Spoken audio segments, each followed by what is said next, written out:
If you are using Ubuntu or one of its derivatives, sometimes you face issues related to hardware support.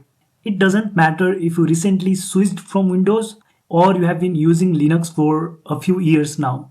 At least once or twice, you might have faced one of these commonly occurring issues. For example, Wi-Fi is not working, or webcam is not capturing video, or you bought a new mic or a headset, but when you connect it to the laptop, those devices are not being detected, or the Bluetooth is not working, or your AMD or Nvidia graphics cards are not usable. I have seen many people giving up on Ubuntu and even entirely on Linux due to one of these issues. And the others who don't give up has to troubleshoot for hours to fix the problem. The general tendency in such situations is to start troubleshooting by googling the problem and going through the popular online Linux forums. You spend hours or even days trying out different commands in the hope of fixing your issue, and sometimes you return empty handed. But there is a possible solution that can save you from hours of frustration. I came to know about this only after using Ubuntu for more than 5 years. I wish someone had told me about this earlier. This could have saved me from hours and days of troubleshooting. This isn't some magic trick that is guaranteed to fix the issue every time. I'm not claiming anything like that, but once I discovered this one command has saved me many times.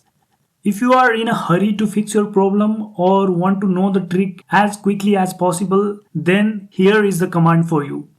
But before executing the command, I would recommend watching the full video to understand what is it about, what does the command do, when should you use it, and other aspects of this command. Basically, if you are facing one of the problems related to network card, audio devices, Bluetooth, keyboard, mouse, external hard disk, graphics cards, etc. Oh god, did I mention everything? Anyways, if you are facing support issues with one of those devices, there is a high probability that the issue is coming from the lack of compatible driver in your kernel. This is more likely when either your laptop or the device you are connecting to the laptop is relatively new. If one of them is new, then there is a high possibility that kernel is missing the drivers required for the devices to run. In case you don't know much about the kernel, it is the core of computer's operating system and it acts as the bridge between system software and hardware. And driver is a specific type of software, usually a kernel module that enables communication between kernel and a piece of hardware. Coming back to the driver issue, let me tell you an example issue that I faced recently. I faced this issue recently on my Dell Inspiron 14 5445, which had Ubuntu 24.04 LTS running on it. When I connected a Boyas mic to the laptop, it was not detected. The same mic was working fine on Windows in my dual boot, but Ubuntu was not recognizing it. So I started troubleshooting and I tried various tools and commands like PACTL, LSAR tools, SDA jack, restack, etc. While troubleshooting, I learned a few things about audio in Linux, but the main problem was not solved. After not being able to fix it for almost 2 hours, I was tired and about to give up. Then I suddenly realized something that led me towards the solution. It occurred to me that my laptop as well as the processor are relatively new. The laptop was launched in June 2024 and Ubuntu 24 was released in April of 2024. The default kernel version in my operating system was 6.8, which was released in March of 2024. This means some of the drivers needed for my computer's hardware were not ready by the time Ubuntu 24 or its kernel 6.8 was released, and that leads to the hardware support issues in my setup. In such cases, before troubleshooting with other methods, it's a good idea to try fixing the issue by installing the newer version of the kernel. So I decided to update my kernel by running this command. And after updating the kernel to the newer version, that is 6.14, my mic issue was fixed. Ubuntu detected my Boyas mic and it worked fine after that. The conclusion from this is that without updating the kernel, no matter what other solutions I tried, the issue would not have been solved. So the message for you is that whenever you face issues like this, before spending hours and hours on troubleshooting, you can try updating the kernel. This might fix your issue. Now the question is it safe to update the kernel? Well, the boring answer is it depends. While it may depend on other factors, to a large extent it depends on the version of the kernel you are installing. If you are installing the stable or long-term releases which are already tested with your Linux distribution, then it is usually safe. To make this more clear, let me tell you about the methods to update the kernel. The Linux distributions usually have their own methods of updating the kernel. In this video, I am focusing on Ubuntu and its derivatives. In Ubuntu ecosystem, you have mainly two options to get the newer version of the kernel. First one is installing the mainline kernel, which is a bit risky and it can break your system. The mainline kernel comes directly from the source and are just packaged as .dev files for making the installation process easier. They are not explicitly tested for compatibility with Ubuntu, and if you use them, then you will not receive security updates. You are kind of at your own risk. So go with this option only if you are feeling a bit adventurous or if you are planning to contribute by testing the kernel and reporting the bugs. I am skipping the installation process for this one. If you feel like installing it, you can go through this GitHub repo and follow the steps mentioned here. Basically, what you have to do is first add this PPA to your repository and then install the package called mainline. This package will let you choose the kernel version to install through a GUI. But as I said, I am not recommending you this approach.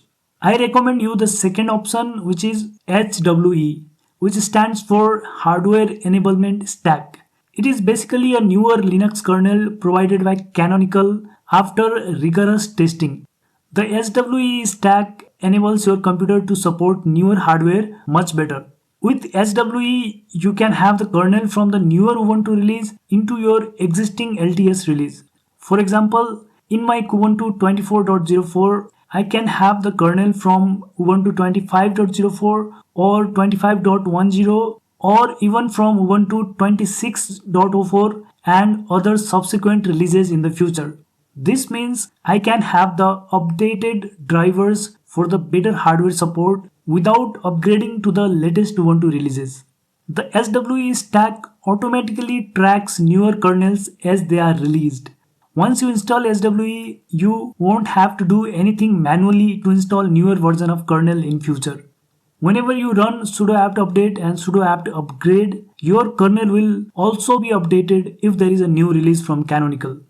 The main difference between the first option, that is mainline kernel, and this option is that HWE comes from the Ubuntu team, the Canonical team. The developers and the community release it only after rigorous testing. With mainline kernel, the general testing is done, but not the testing specifically for Ubuntu. To install HWE stack, just run the following command: replace 24.04 with your current version of Ubuntu. Don't forget to include the install recommends in your command. This flag ensures all necessary drivers and modules are installed. Once you have installed HWE, you can start the session with the new kernel by rebooting your computer. While rebooting, just let it boot with the default kernel. You don't have to choose anything differently. Usually, you don't have to take any action at the grub screen. The default one will be the newer HWE kernel. Once logged in, you can verify by running this command. Now you will have both kernel installed in your system, but your operating system will use the new one by default. To view all the installed kernels, you can run this command. At this step, I hope whatever problem you are facing is solved after enabling HWE stack. And in most of the cases, you won't face any issues with this stack. You can stay with this and easily forget about the older kernel. But in case you face any issues and you want to boot with the older kernel, you can choose it in the grub while booting. You can go to the advanced options and choose the older Linux kernel. Usually the HWE stack is safe, tested, and makes your system more supportive and gives enhanced performance. But in some cases, it is possible that it doesn't play well with your system. If everything works fine with the newer SWE stack, you can go with it. You don't have to do anything extra. But if you see something has broken with SWE stack, you can go back to the older kernel and uninstall the SWE with the following command. Unless you are facing some issues with the new kernel, I would recommend keeping both the versions available in your system. There are many Linux distros like Arch Linux, Manjaro, Gentoo which have rolling releases. A rolling release distribution continuously updates all software to the latest versions, including the kernel. There are no version numbers or releases. You just keep updating forever. With rolling release distributions, you get the latest stuff, but this also means things can be unstable sometimes. Things can break from time to time. However, with SWE, you get the best of both the worlds. You get stability of Ubuntu and also new kernels which have been heavily tested. By the way, if you are using Linux Mint, the hardware enablement is already installed by default. You don't have to do anything if you are using Linux Mint.